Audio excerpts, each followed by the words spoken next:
सबका सबका सबका पैसा मिलेगा।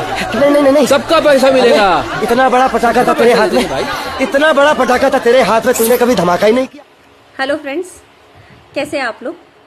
कल एक सीए इंटर का स्टूडेंट का एक छोटा सा क्वेरी था कि मैम एक शॉर्ट तरीके से डिसोल्यूशन, प्रोसेस ऑफ डिसोल्यूशन थोड़ा समझा दीजिए। तो मेरा बात ध्यान से सुनो।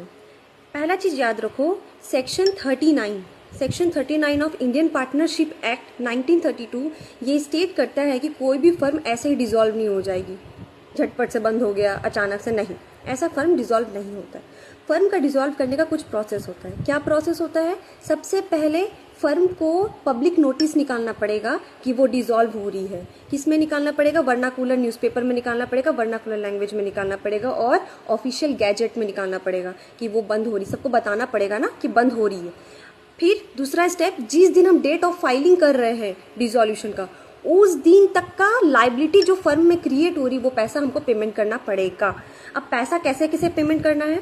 सबसे पहले जो भी पैसा रियलाइजेशन से आ रहा है, प्रॉफिट करके आ रहा है एसेट बेच के, थर्ड पार्टी को देना। अब थर्ड पार्टी कौन कौन है? बैंक है, क्रेडिटर है, ये लोन वाला हुआ, तो ये थर्ड पार्टी को हम पेमेंट कर देंगे। बैंक लोन या पार्टनर की वाइफ का लोन है, ये थर्ड पार्टी को पेमेंट कर देंगे। अब जो पैसा बचेगा वो पार्टनर का लोन पेमेंट करेंगे, नॉट पार्टनर वाइफ, यहाँ ध्यान दो, पार्टनर का लोन पेमेंट करेंगे। पार्टनर का लोन पेमेंट करने के बाद अब जो पैसा बचेगा, अब फर्म में जो पैसा बच रहा है, ये पैसा को हम पार्टनर्स में बांटेंगे, जो पार्टनर की अपनी पर्सनल कंट्रीब्यूशन है कैपिटल के नाम पे, जो एडिशनल कैपिटल हुआ, इंट्रोडक्शन कैपिटल हुआ। अब जो पैसा बचेगा, अब तो किसी को कुछ देना नहीं है, अब ये पार्टनर को वापस दे देंगे पैसा इनके प्रॉफिट शेयरिंग रेशियो में। ध्यान रखना, प्रॉफिट शेयरिंग रेशियो, इस पे ही पेमेंट होगा, इसमें पैसा सारा बांट देंगे। अब फर्म की कोई लाइबिलिटी नहीं है, तो सारा पैसा इस तरीके से डिस्ट्रीब्यूट होता है। ऐसी कंसेप्ट सीखने के लिए फॉलो करो।